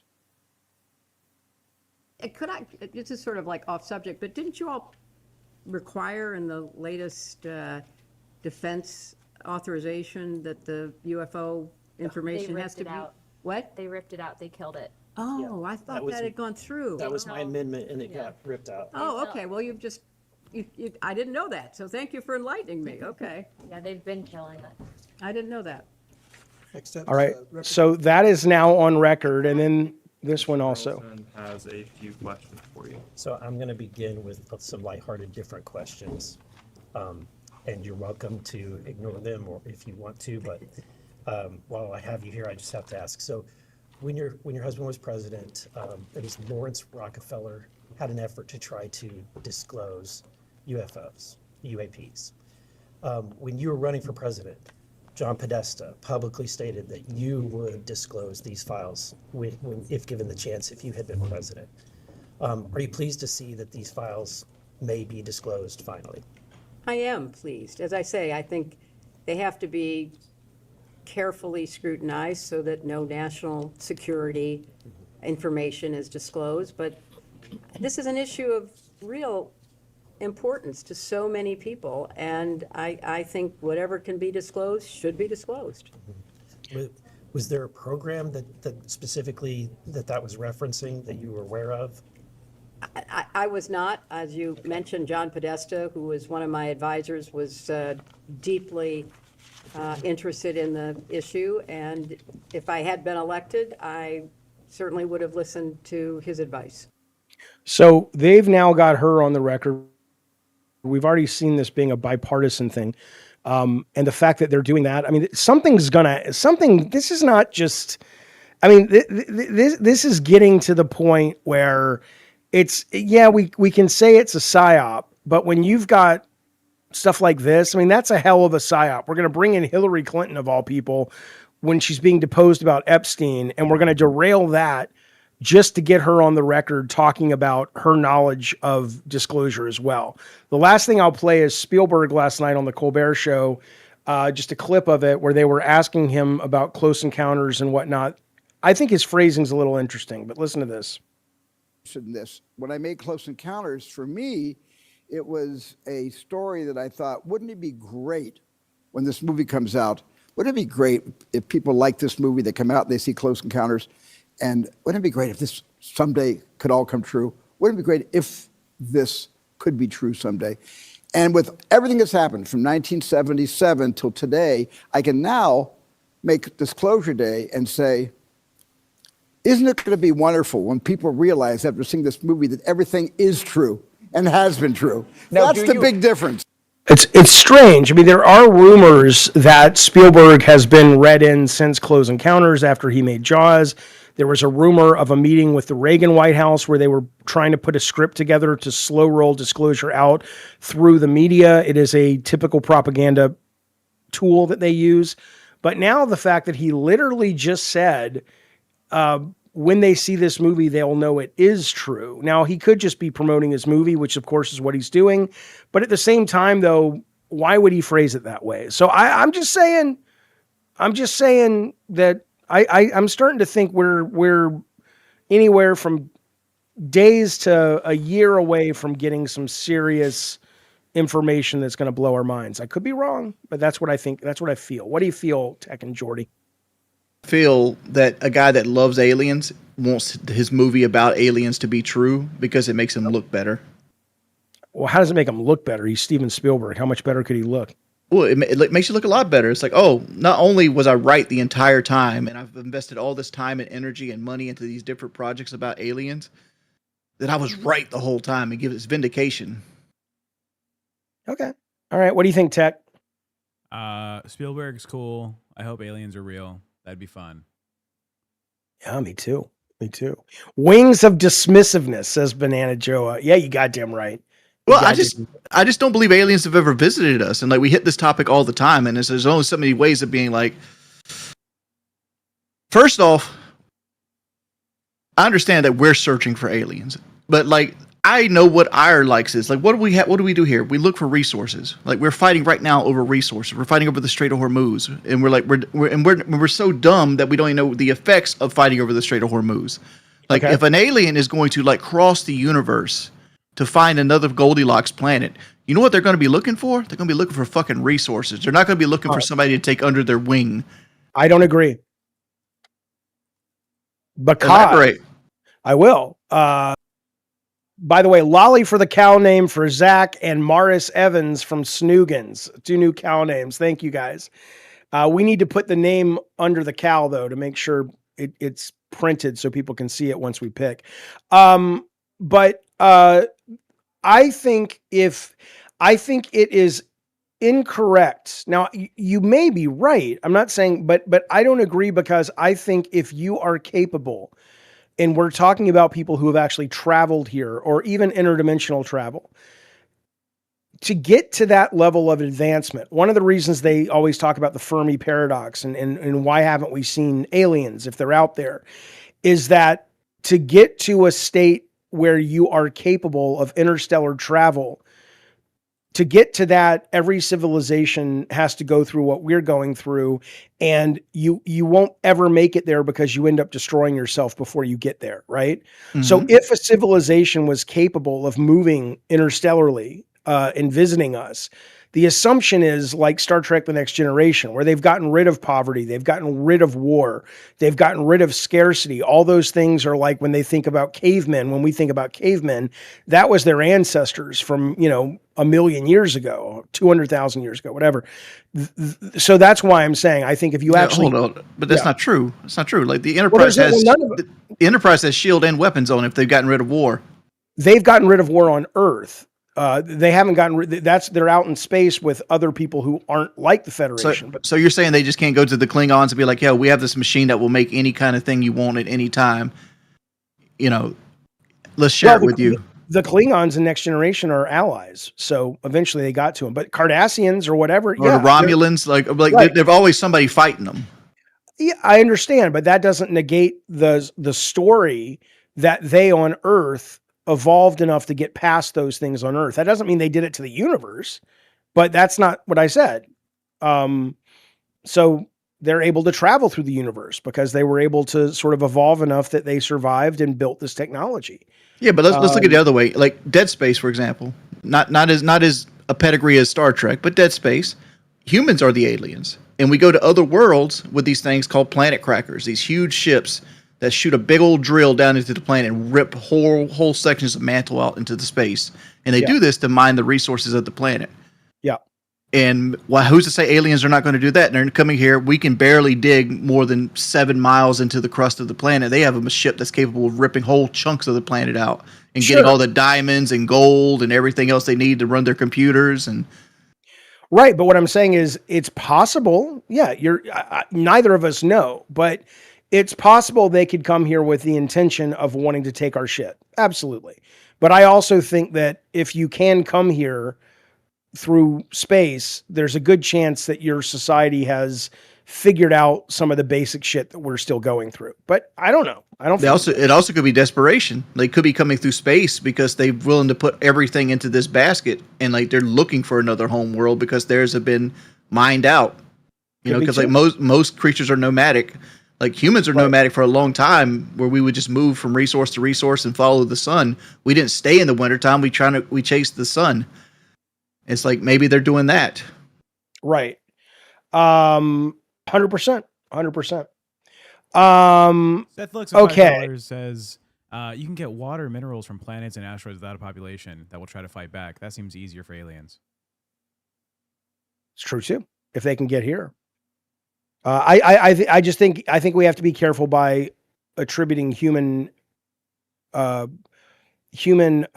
motivations to creatures that we have no idea what they are, how they work, blah, blah, blah. And they've never seen wood before. You have to understand. Oh, it's very scary for them. By the way, would you like to know the top 5 places to live in America according to realestate.usnews.com? Yes. Yeah. All right, here we go. Number 5 with an overall score of 7.1. Johns Creek, Georgia. Population 78,000, commute time 28 minutes. A home will cost you $600K. Rent is $1,800. Number 4, Ankeny, Iowa. Number 3, Flower Mound, Texas. Number 2, Fishers, Indiana. And the number 1 place to live in America, 103,000 people live there, 21-minute commute. Average home value is $477K. Colorado. Monthly rent, $1,400. Household income average, $144,000. Carmel, Indiana. What are they basing this list on? Like just like commute times and like access to jobs? I guess so. Yeah, all this stuff. It says to make the top of the list, a place had to have a good value, be a desirable place to live, have a strong job market, high quality of life. And then they get into the methodology, but that's the gist of it. Because like that last one is in the Salt Belt. I never would want to live in the Salt Belt. Yeah. I mean, yeah. Let's see. If you want to know quality of life, let's rank it by quality of life. Let's see. Best places to live for quality of life. Now, this is different. Carrollton, Texas. Bethesda, Maryland, number 4. Number 3 is Doral, Florida. Number 2 is Palo Alto. The medium home value in Palo Alto, of course, is $2.6 million, which is why the quality of life is probably so high. And then Tarmac, Florida is the best place to live for quality of life in these United States. Did all 5 of them just land in Florida? I guess it's a nice place to live. Oh, not all 5, 2 of them. There's one in California. Cupertino is number 8. Number 9 is New York City. Kendall, Florida is number 10. So I'm surprised South Carolina get anywhere on there because, like, if I had unlimited money, I'd still live exactly where I live at. Maybe that's something because, like, I remember the first time I went to Beverly Hills. I went to this. I knew this guy named Alki David. He owns like Coca-Cola bottling plants. He got us all out, and he was starting this thing called it was a gaming thing, Battle TV or something like that. I forgot what it Battle Cam or something like that. But he invited us out to his house. He lived in Beverly Hills, in Los Angeles. So we go out there, and it's middle of summer. It's 4th of July weekend, and it's hot, right? It's like 95 degrees. And being a Southern guy, I was like, what? Like, because this is dry heat. This isn't like the Southern heat. Like, so like 95 degrees felt like an 82 degree day in South Carolina. It was nice. Like, it's like, this is nice. And I remember after we did that and I got back home and I landed on the tarmac in Atlanta and I got off the plane in Atlanta and like that thick air hit me, that stick of the air. The humidity just hit me. And like, and my body craved it so badly. It's like one of the things I've never understood in my life. Like, whoa. And like, this is what home feels like. Cause like, I'm not in my home state, but Georgia's close enough. Oh yeah. And it's like, dude, I feel comfortable here. And like, I hate the humidity, but I grew up with it. So it's familiar for sure. 100%. And it's like, I couldn't imagine living like somewhere in the Salt Belt where like it hurts to breathe some parts of the year. Yeah, that's true. Jeff, you've traveled enough around the U.S., right? I mean, not really, but what do you need? Because I've been to a lot of places in the country. San Diego might have the best weather I've ever seen ever. Oh, there is no doubt. I mean, that's one, and if I didn't live, I would long to live here for a lot of reasons, but I will say that I miss weather. Like when it rains here, I love it. When it's cold here, I love it. I'm sure like anybody else, if I moved to like the middle of the country, I would be like anyone else and go, this is ridiculous. But yeah, it is staggeringly great weather here in San Diego all the time. I saw this one paper talk about the ecological reasons on why San Diego is the perfect weather spot. People are saying my audio's low. I did adjust the volume. For some reason, it was messed up. I'll turn it up a little bit more. So the only places that have Mediterranean weather is, well, the Mediterranean, like Italy, Sicily, those areas, and San Diego, just because of like how the mountains are formed, right on, a little bit distance from the coast and where it's at, on its position on the earth. It's beautiful out here. I love San Diego. I've been to San Diego 2 times in my life, and it's like it does have really good weather. Like I as a fat person, I'd hate to live there just because it's so fucking hilly. Oh, well, you just get in a car. You don't have to walk anywhere, dog. It's fucking Because like I live on sea level. I live on flat plains. Yeah. No, it's been 71 degrees for like 3 months now, and in 2 months from now in the summer it'll be 74 degrees. And Christmas Day, you go to the beach. I mean, you may not want to swim in the water for very long, but people surf year round here. It's beautiful here. And I wish I loved this place as much as some people do. I really could probably make myself love it. Like when I go to the beach, I'll go to the beach a couple times a year, just take a walk or something. And it amazes me how close we are to this absolutely gorgeous beach and all this stuff.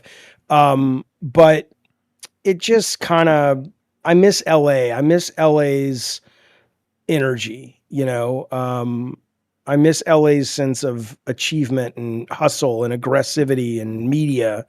And here it seems like it's very chill here, which is nice, but come on now. That's all I'll say. Dead Score for $5 says, I live in Indiana. Fishers and Carmel are good places, but it's rich with high taxes. But it's nice. Yeah. Yep, true. High tax areas. Banana Joe, you're in a hospital bed? Why are you in a hospital bed? Well, be well. Take care of yourself, man. Maybe I'm weird. If I could go to the beach on Christmas, that would depress me. Yeah, I like snow and cold during Christmas. I'm with you. But, I mean, yeah, I hear you. All right.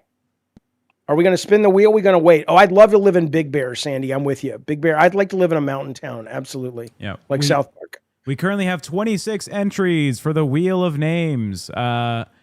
We have Argoyle the Goolsby by Trasquatch, Cal the Cow by Me Cherry Twice, Rigamortis by Yeet, Turbo by Turbo, Frank of the Dead by Dead Score. By the way, Dead Score in the chat, he's the one who made the cow. He's actually the artist behind the cow design.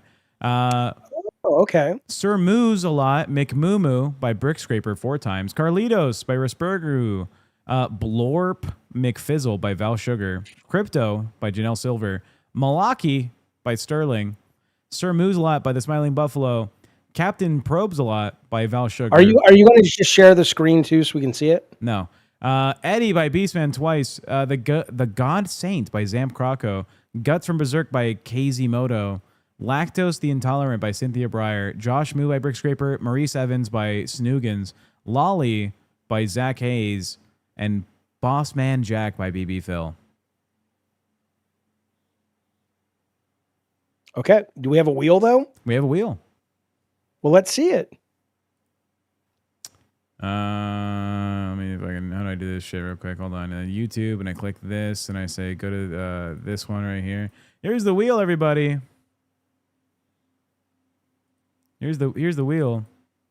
If y'all can see the wheel, here's Jaffe and Wings. I'll put them over here. I don't see anything. Well, yeah, you can't see them, but they can. There you go, chat. You can see the wheel. Here's the wheel. Let me shuffle it. We're gonna do a test run. This is not who gets the name, all right? But we're just gonna test it. Here it goes. It would have been Carlitos the Cow by Raspergu. That would have been the name. But that was just a test, all right? You can still get your name on the wheel. Only costs 5, and we will get you up there. And I guess what we'll do is tomorrow we will let's change the thing to have his name there so it can kind of live with him. Yeah, we'll add basically. his name. Yeah. Okay. Cool. Who won? We don't know yet. Raspergu, but that was not a real run. That was just a test run. That was a test. Okay. And then we're doing movie this weekend, or we're not? Have we decided? We are doing a movie this weekend. All right. There's a few that are already on the wheel, but we'll be doing that officially come tomorrow. So if you're interested in such shenanigans, keep in mind that you can vote for your own motion pictures. Yeah, there's something else you related that I wanted to talk about. Not sure how you guys feel about it or if you even noticed. Go ahead. Do you guys know who Kid Behind the Camera is? Yes. Yeah, familiar with the guy and his work? His work? Yeah. Which part? Well, lots of it. Have you noticed he left our group chat? I did notice that.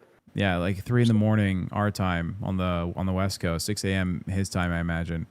I mean, he's never said anything in it. Yeah. So he was probably just deleting, all the inactive. No, it's more than that. Because as you guys are only in the Crypt group chat, right? Yes. I'm in a number of group chats in the LCU. I'm on the ones for my shows. I'm in the ones for some other shows because I've helped out with some things. He's left every group chat. Okay. As of 3 a.m. our time, he left every group chat. He left the Discord server. There is no message from him about why or what's going on, but he left the Discord. I see Undead says he quit and is back already, just not in Discord. He quit weeks ago, but this is today. This is brand new. This is not the same event. I don't know what this is. I don't know why this is. But yeah, he is no longer in the back end of the groups for the shows. So do you guys have any ideas? I know, Wings, I could just call him. You could. Yeah, you know what? You could. You can hit him up on your phone. I don't really care. And honestly, I care you want to talk about it, but I don't, it's so much kayfabe around this place that I don't, I'm only now starting to believe that Billy the Fridge is actually gone. Right. So who knows, but there you go. Are you calling him, Wings? I'm looking for him right now. Give me a second. Okay. What else is going on in the world, my friends? I know Wings, you had some other stories you wanted to get to. I do. All right, so we'll give Wings the next story. I'm going to take my concerto while we're waiting. Have you not? That's my yet? 80. Nah. What's up, Mike? I'm currently live on Crypt right now, but we noticed that you left a lot of groups. Yes. Are you willing to fill us in on any of that, or is just you just cleaning your list up? Oh no, dude. I woke up this morning sick, tired, weak, going through a breakup. So then I left the server, I left all the groups, and then I wrote Keem, was like, "Hey, can you have me back to some stuff?" Oh, so you were it's just one of those moments of weakness. Yep. All right, cool, man. They asked me to call you. I was like, okay, I'll give him a shot. He probably won't pick up though. Oh man, I'll answer you. I saw you. You called me the other day, but it only rang one time. Yeah, that was a mistake. It was a butt dial. Okay, that's why I didn't call back. I was like, he don't want to call me. All right, man. You stay safe, man. And you too. Peace out. There's your answer, boys. All right, not the most drama-filled answer I was looking for. I was like, this man fucking left everything, not a word, and just dipped out. But there you go. All right. Problem solved. All right. So, Jaffe, you said to me a couple days ago that you wanted to create a game where you can move in 3 directions. That's the next vision you'd have if you ever got the chance to helm another project. Well, omnidirectional motion, yeah. Omnidirectional motion. I thought about that, and the team that you used to work with, Single Track, already made that game. I don't think so. And here it is right here. Like, it is on PlayStation 1. It's What, called it's on Critical Depth. Here's the that's the cover of it. No, I know what it's Submarine Twisted Metal, basically. Right, it's the Twisted Metal 2 engine. Like, I actually brought some gameplay with it as well. Like, but it's underwater. You can move in any direction. It has the Twisted Metal 2 engine in it. Yep. Like, you can kind of see, like, from like this bottom part. This is obviously the engine that Single Track used on Twisted Metal 2. Mm-hmm. But so that's not what I'm talking about. Okay. What is your vision for this versus that? I'll show you. Hang on.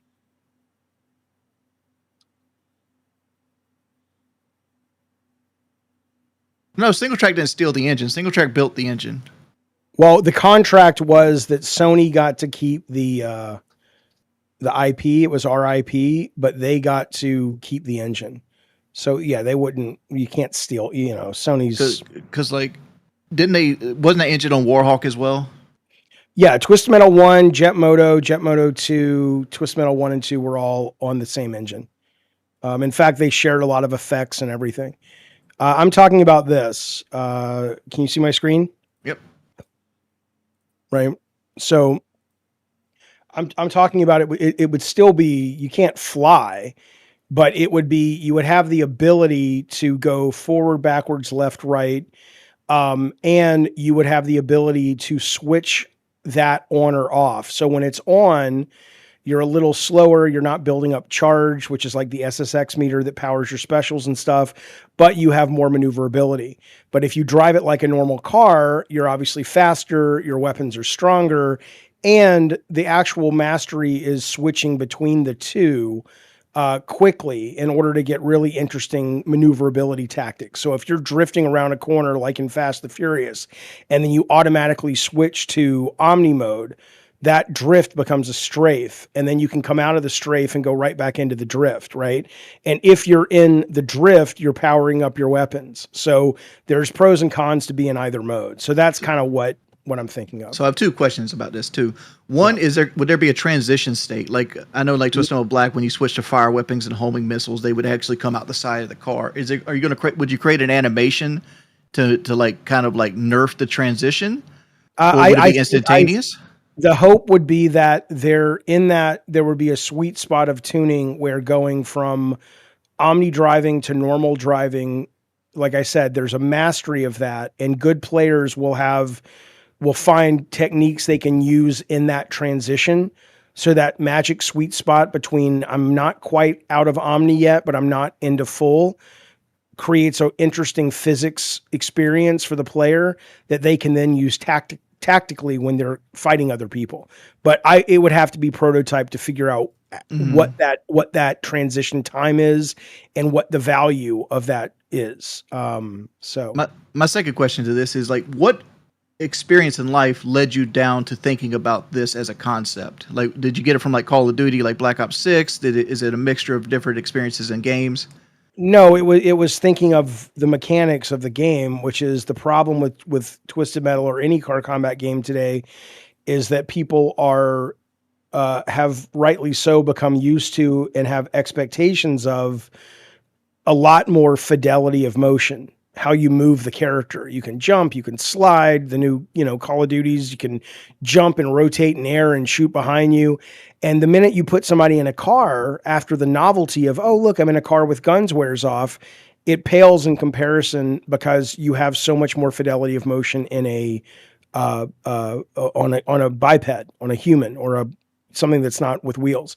And so I was like, people were always saying, would you make another Twisted? And I'm like, I don't know what else we could do to make it better. And that's where this came from. I think I saw this or a video like this of omnidirectional wheels, and I was like, oh, that would be really, really cool. So this is me being a gamer here. Like, would you not say that increasing the speed and the maneuverability of everybody would actually hinder like some of the player base? Like some of the older guys wouldn't want to get into it and go against these guys that spend a majority of their time on the game. I really wouldn't worry about it. I mean, at that point, you can't make Twisted Metal the way you made Twisted Metal in the past. It's not relevant enough to what people are used to. Well, let's take Twisted Metal out of it. What I would do is I would do this as a prototype. I would make it as cheap as possible. I would put it out on, if I was working at Sony still, I would put it out on PlayStation Network. And then it would be like, if people like it, we'd start throwing a little bit more money at it. We'd add some more cars, we'd add some more skins. And it reminds me, I'm thinking of like the guys in Imagine Dragons. The lead singer of Imagine Dragons just spent God knows how much money on his first video game. And I played the beta, and the beta was good. It was interesting, but it was a little too complicated. That game lived for 3 weeks, and they shut it down after 3 weeks, and they laid off the whole team. And when you play the game and when you play the beta, it is polished. It looks great. It sounds great. And this is the problem Sony has with a lot of their shit too. It's like the days of just hoping for the best and spending $200 million are gone. You have to put out a prototype. You have to, you look at all the friend swap stuff that makes tons of money on Steam. If it does well, then throw money at it. But the idea of spending that kind of money, and that guy had to shut his studio down, I think it's fucking ridiculous. Well, what about stuff like PUBG? Like PUBG had a huge winning concept that they did exactly what you're saying, is they threw it out there and then they started polishing it, but they didn't do it hard enough. And then somebody like Fortnite came in and captured the market. Yeah, that's true. What about it? I mean, but yes, you're right. That's the idea. Well, like how do you, as a developer, how do you know how much money to throw at it? Because I looked at it, I'm like when PUBG got popular, it was like one of the biggest games in the world, and I'm like, why aren't they buying the best of the best developers to come in and work on this and make an actually good game out of it, instead of like this janky, like unpolished mess that we're playing right now that everybody seems to enjoy? Because they didn't have to, and PUBG's still going strong. And they have thrown more money at it, but at the end of the day, the cost to play in that field is so high that to spend that kind of money without knowing if you've got a hit, it's kind of like Broadway, right? Broadway musicals don't just open on Broadway. They open off Broadway. They open all over the country. Like we had I think it was the Tina Turner musical. Before it went to Broadway, it was here in San Diego, right? It's just like, why would it be here? It's like, because we want to see if it works before we spend gobs of money. So, whether PUBG or not decided to follow their trajectory properly is a different story, but they launched correctly. And Fortnite launched incorrectly. If you remember, Fortnite launched with Fortnite Save the World. It wasn't even a battle royale game. It was, a PvE game. So, and then they put all this money into it, turned it into a battle royale, and it pretty much saved the game. Yeah. But what I was talking about with the skill gaps, I was thinking more of Call of Duty than Twisted Metal. Like there's a lot of, I come from the Call of Duty community, and there's a lot of people that look at the older Call of Duties, 4, 5, Black Ops 1, and they look at them with nostalgia glasses, and they're like, oh, I remember these times. And I'm like, as a developer, how do you take the people that yearn for that slower, more direct pacing versus the newer pacing where like you have exosuits or you have super soldiers that can slide everywhere, you have omni movement? Like, is there a happy medium, or do you just never factor that in? I think you've already said you just never factor in like what the player base actually wants. I think you have, if you're talking about factoring in what the player base wants, comes with the territory of making something as cheap but compelling as possible. That's how you really know what they want. But if you sit around trying to think your way through to an answer, you don't really know what they want, right? You know, it's like Steve Jobs always said, the audience doesn't know what they want until you give it to them. And that's not because they're morons. It's just because that's not their job. Their job isn't to sit around all day and try to come up with the next cool thing. And so I think the best way to do it is to, just make it, put it out there as cheap as possible and see what happens. You just said something and it reminded me, I kind of want to ask you this. Like, you play Call of Duty from time to time. I used to play a lot of it, but the new one bored me. Did you play Modern Warfare 3? The new one? The newest yeah. one? Yeah. So it's like where they basically took like the Modern Warfare 2 maps and they integrated it into the new stuff. How do you feel about that development cycle? Like for Call of Duty, like as a person that's been in both sides of the fence, how does that happen where like you have this game that has a single player campaign that's pretty much just the Warzone map and like a bunch of reused maps and gun assets? And I almost thought it was supposed to be DLC for Modern Warfare 2 and they just made it into a full game. Like, how does that happen internally? We're losing an audience, Squings. We're losing the audience. Nobody gives a shit. But that said, though, I mean, is this really what we want to talk about on this show? But okay. I don't even remember the question because I was just watching the chat rate drop. Sorry. Not to be a dick, but what are we talking about? Well, I was just wondering how like a studio like Activision has hundreds of millions of dollars pumped into it every year, push out a product like Modern Warfare 3. Keep going.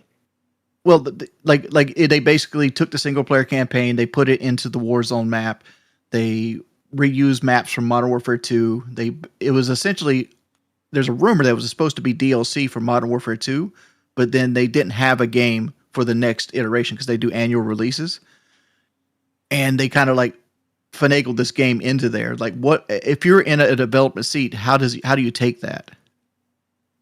I think you take it. Like this is the funny thing when people online start talking about, the creatives don't get to make what they want. And that's what we're fighting against. They're being spoon fed and force fed this DEI slop and all this shit. It's like, dude, first off, that's not true. But second off, anybody who pays for the art controls the art. So if you're the developer of Call of Duty and you're willing to work on that franchise and Activision comes to you, or at this point, Xbox comes to you and says, we have to pivot this year because of factors outside of your control. Take what you've got, fashion it into a game. I know you had a dream about making a Saving Private Ryan level of emotional story. Maybe we can get that next time, but this is what we have to do. I think you say thank you. And you make the game and you cash your bonus check. And the reason you're working on Call of Duty this far into the process is probably because, it's not like it's your passion project. Some people maybe, but I don't think, it's a factory at this point. So I think as a developer back in the old days, you would probably be like, what? Go fuck yourself. But, even Twisted Metal 2012 was supposed to be multiplayer only. And then marketing came to us and said, we want to give you more money to make it single player as well. And we're not idiots. We're not going to turn down more money and longer development because it makes the multiplayer game better because we have more time to work on it. But I told them then, I said, the single player market is not what it was when the last Twisted Metal came out, right? People expect getting out of the cars, open world, missions, multiple characters. I said, that's not what we can do. We didn't build our studio to do that. And they're like, it's fine. We just need to say it's one player on the box. Okay. We did it. But and I don't think the chat rate is dying because I think Keem went live on Jester. Like, I think that's what's happened there. Okay. I don't know. I got nothing else to talk about. I burned through my topics fast, baby. Yeah, because oh man, I've had another question, but it was game related. Well, we have 5 minutes, so should we spin the wheel? Let's spin the wheel of text AFK. Tech. He said he needed 2 minutes. Okay. I don't mind video game talk either, Riot. I just think maybe that's a little in the weeds for this particular show, but maybe not. I don't fucking know. I'm happy talking about it. I'm just trying to gauge the audience. I like I said, it doesn't matter. You know what? I just always. I remember what I wanted to ask you. Yeah. Like, why do you think certain studios? Do you think certain studios just do it for the money? Like, for example, Raven Studios is one of my favorite gaming studios of all time, and they're basically been stuck in the Call of Duty mines for almost a decade now. And they're basically an auxiliary studio. They make like B maps and like map packs and things like that. They just do all the extra stuff that the main studio doesn't want to do. But it takes away from like all the great games they made, like Singularity and things of that nature. Like, how do you think people stay in that Call of Duty like biosphere just for the paycheck?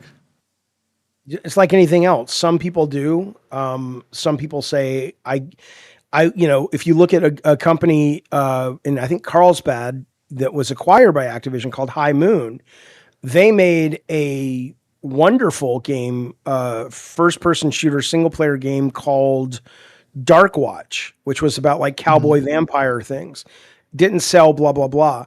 I imagine the people that were really driving that creativity, because it was a very creative game, probably are no longer there, because those kind of people are not going to sit and just collect a paycheck for the most part, just because it's a paycheck. That you get used to that gets boring. But I imagine an engineer that's like, dude, it doesn't matter to me what the game is. The technical challenge every year gets more interesting to me. They'll probably be able to sort of balance that. My job is maybe now a little less interesting, but the paycheck is a lot more. So it's like anything else. Everybody's a little different. So why do big companies buy studios if they're going to have like the brain drain happen every time? Well, there's something called a key man agreement, right? Which is when you buy a studio, you go in and you identify the people at that studio that are the key people that really are a big part of why that studio is desirable for your company.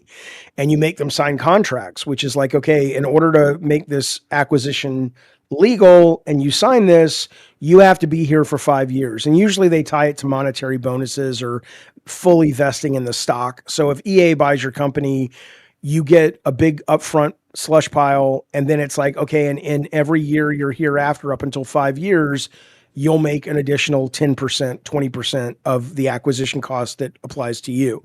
So it's Speaking different. About acquisition costs, guess what time it is, everybody? We have 2 minutes left. It's time to spin the fucking wheel.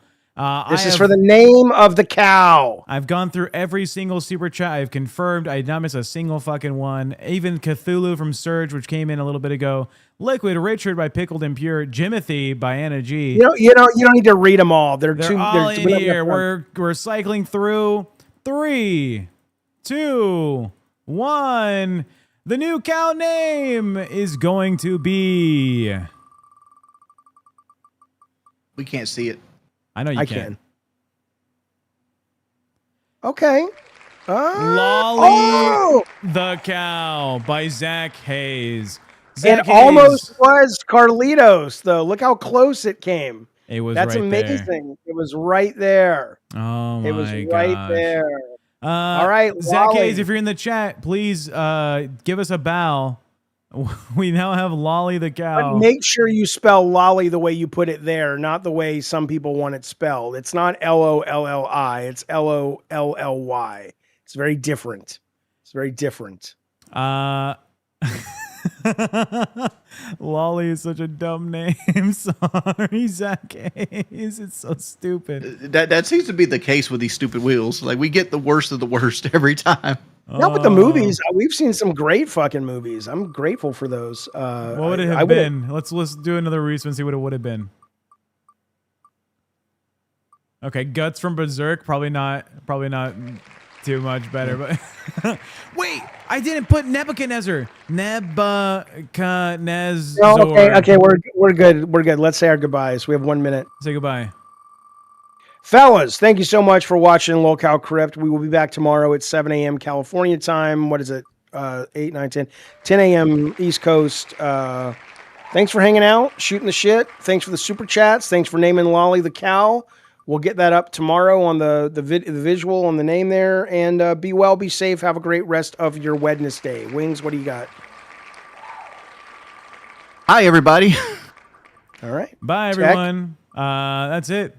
We're gonna send you off. Thank you, everybody. We love you so much. Hugs and kisses. Tell your mama we said hi. Do I have the redirect in? Well, they're asking you to redirect to jesters now. Oh, fuck no. My show's on as well, guys. Check out Tech on LolCow Gay. Wait, Thank you, Seed Rank. Thank you, buddy. Why is it not up? Hold on. Entertain the audience for 30 seconds because for some reason my fucking live stream's not going. Blind people are punching the air right now. I don't know what that means, but thank you for the super chat. Read the Bible, Jaffe. I really don't want to. It's too long and the words are too small. And it sounds dreadful. All right, we're sending it. Bye. Bye, you guys.